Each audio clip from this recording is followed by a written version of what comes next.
হালার পুথালা, তোর বোনের বিয়া করছি, তুই আমার শালা। এই ছোট্ট কালো হাঁসটি হাঁস হয়ে পুকুরে সাঁতার কাটতে পারে না।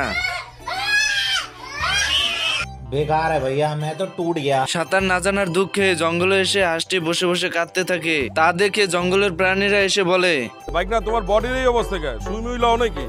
রক মক বাইরে গেছে। এরপর হাঁসটি কিভাবে সাঁতার শেখা যায় সাঁতার প্রশিক্ষকের কাছে চলে যায়। क्या हाल है बहन के लोड़े? আমি বলুম না, আমার শরম করে। अच्छा এটা কোনো সিদ্ধি ফিদ্ধি না, এটা সবজি। अच्छा आप दो ना কিনছি রে কিনছি, আমি টেনশন কিনছি। সাঁতার প্রশিক্ষকের কাছ থেকে বুদ্ধি নিয়ে সাঁতার কাটতে চলে আসে। वाओ क्या लड़का है, वेरी हैंडसम बॉय, इससे तो बहुत मजा आएगा। সুটিয়ে লাল করে দেবো, নোংরামি বার করে দেবো। এই কুমিরটি হাঁসের বাচ্চাদেরকে দেখতে পায় এবং তাদেরকে খাওয়ার জন্য আস্তে আস্তে তাদের কাছে চলে যায়। भाई आज ऑमलेट नहीं बनाऊंगा, आज तेल का ऑमलेट बनाऊंगा। ছোট্ট হাঁসগুলোর বিপদ দেখে এই কালো হাঁসটি চলে যায় তাদেরকে বাঁচাতে।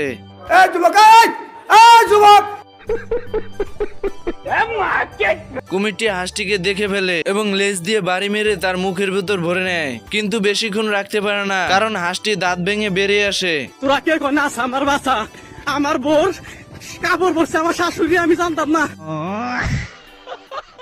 এরপর কুমির এসে হাঁসকে কামড়াতে গিয়ে গাছের গুটির ভিতর আটকে পড়ে, কিন্তু কুমির অনেক ছোটাছুটি চেষ্টা করেও বেরোতে পারে না এবং স্রোতের সঙ্গে চলে যায়। এরপর হাঁস আস্তে আস্তে নদীর কূলে চলে যায় তার বন্ধুদের কাছে। তার বন্ধুরা খুশি হয়ে স্লোগান দিতে থাকে।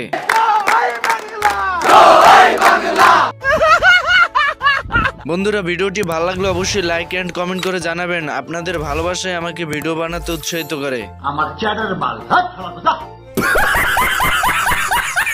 হাঁসটি কুকুরটিকে খাঁচায় বন্দি করে দিল্লি থেকে পাকিস্তানে নিয়ে যাচ্ছিল। তা দেখে কুকুরটি বলে ওঠে, দিল্লি নয়, পিন্ডি নয়, নয় অন্য কোন দেশ, সবার আগে বাংলাদেশ। আর এদিকে কুকুর খাঁচা থেকে বেরিয়ে হাঁসের সঙ্গে সঙ্গে নৌকা অব্দি চলে আসে, কিন্তু হাঁসটি বুঝতে পারে না যে কুকুরটি বেরিয়ে গেছে।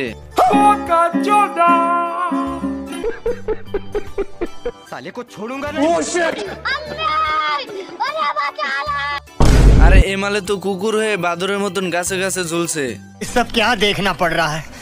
अच्छा है मैं अंधा हूँ। তার মানে গাইস, ডিজিটাল যুগে আধুনিকতার ছোঁয়া পেয়ে সব আপডেট হয়ে গেছে।